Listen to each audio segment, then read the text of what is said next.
Masih bersama Selisia Widya, berikut kembali kami sampaikan berita Mataram hari ini. Masuki musim penghujan, ratusan warga di Lombok Barat terjangkit ispa.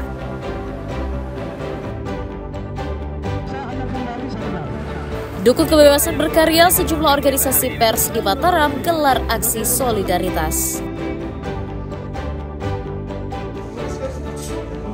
Meresahkan warga, tim Damkar Lombok Barat tangkap biawak yang masuk ke permukiman.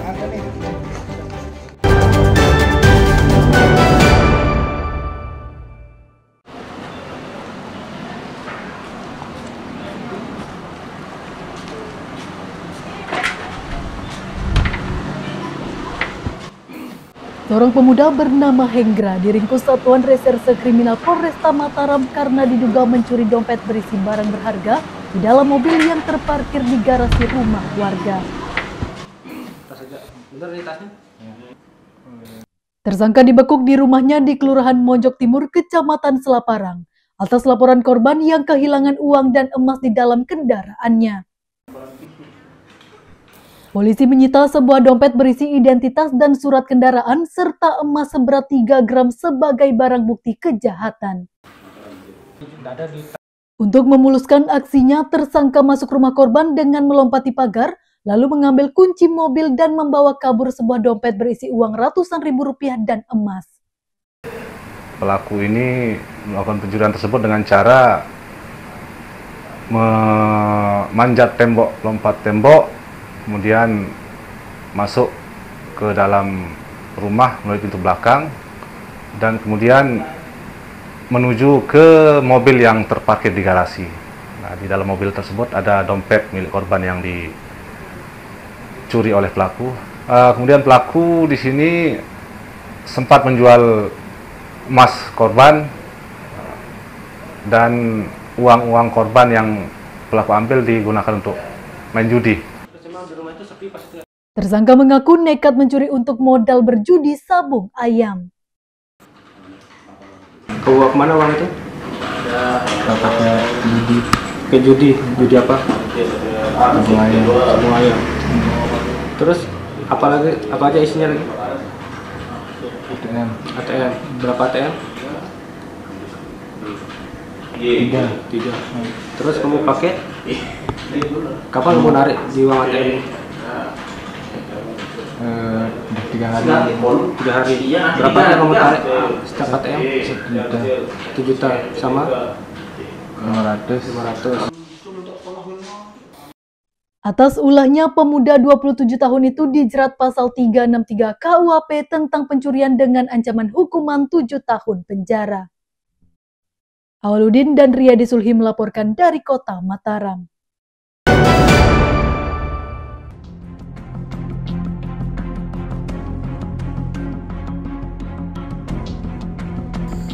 Empat pria berinisial LYD, MI, AG, dan TNP diringkus Satuan Reserse Narkoba Polresta Mataram karena diduga mengedarkan narkoba di kota Mataram.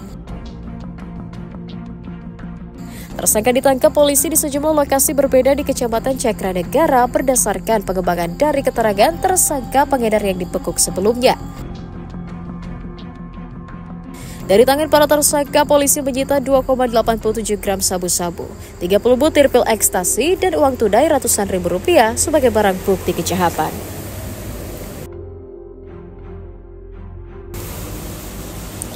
Para tersangka ditangkap atas informasi masyarakat yang curiga wilayahnya kerap dijadikan lokasi bertransaksi narkotika. Selain mengedarkan, tersangka merupakan pengguna narkotika, dibuktikan dengan hasil tes urin positif. Saudara MI ini adalah berkomplot bertiga dengan saudara MI dan AG melakukan peredaran narkotika jenis sabu dan juga ekstasi di wilayah Cakranegara dan wilayah Sandubaya. Sedangkan saudara TNP diduga hanya sebagai penyalahguna aktif dari narkotika jenis sabu-sabu.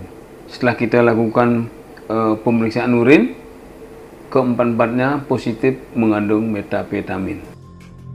Atas ulahnya, tersangka dijerat Undang-Undang Narkotika dengan ancaman hukuman pidana 5 tahun penjara. Awaludin dan Redi Sulhi melaporkan dari Kota Mataram.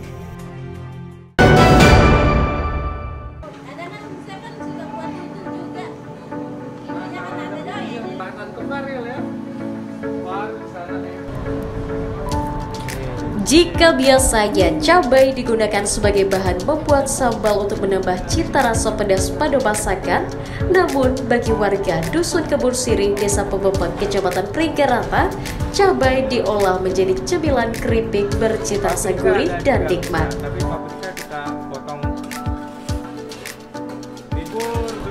Berawal dari keinginan berwirausaha dengan mengandalkan bahan baku yang banyak di desanya, warga Desa Pemepet akhirnya mulai mengolah cabai menjadi bahan baku utama keripik.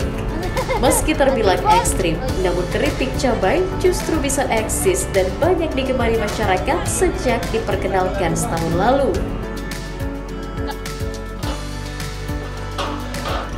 Proses pembuatannya cukup sederhana. Cabai merah panjang yang telah dibersihkan isinya, kemudian digoreng dengan dibaluri tepung. Setelah matang, keripik kemudian dimasukkan ke alat pengering untuk mengurangi minyak serta memberikan rasa crispy pada keripik cabai. Dengan bumbu serta pengolahan yang tepat, usaha ibu rumah tangga ini kini banyak dipesan warga lokal hingga konsumen dari luar daerah seperti Jawa dan Bali. Setiap harinya, perajin mengaku mampu menghabiskan puluhan kilogram cabai untuk diolah menjadi keripik.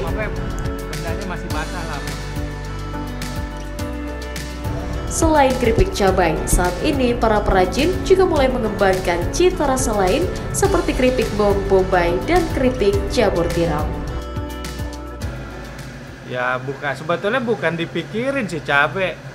Jadi karena barangnya ada di pasar, terus juga siapa sih orang Lombok yang nggak doyan cabai?